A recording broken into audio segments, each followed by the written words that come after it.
Welcome to MDS Conquer online basic finish line course. This is for the paper 1 for the first MDS students.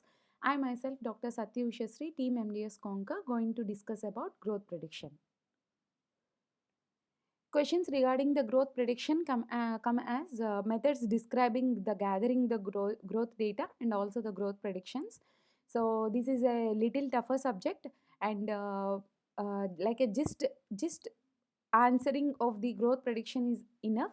So the main content of the growth prediction you can write in the form of a flow charts.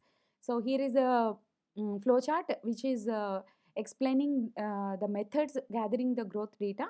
So these are the methods which are present: measuremental approaches and experimental approaches. Measuremental approaches using the cephalometric radiograms, craniometry, anthropometry, all will be there. Experimental approaches include the vital staining, radioactive tracer, like that.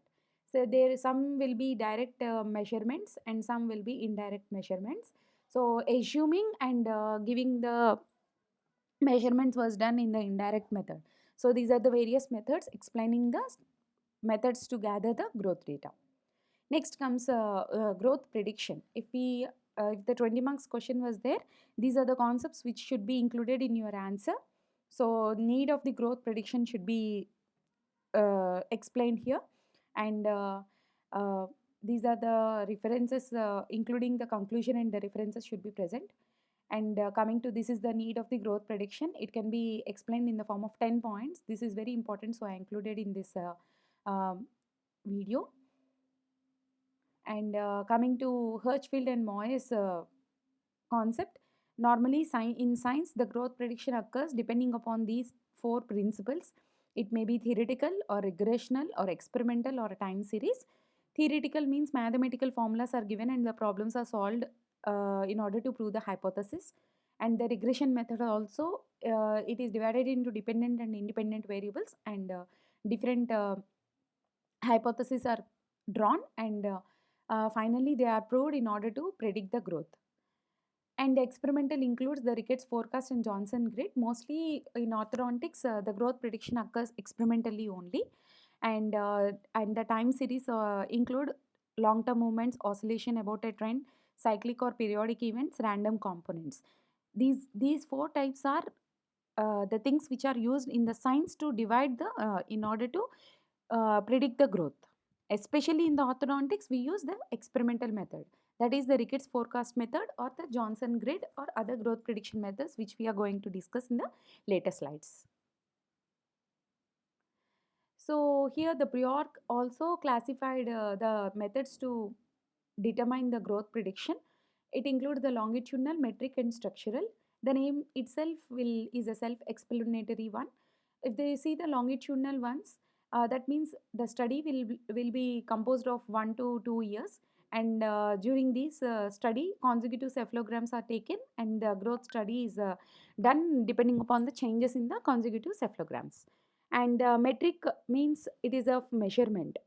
So they will particularly they will construct one grid like Morris mesh or Johnson's grid, and measurement will be taken on that particular scale, and the growth prediction will occur. So depending upon, like at a particular age, if this is the growth of the person, he will be the forecasted, he will be by this age like 12 years he is of 70 centimeters or 20 centimeters.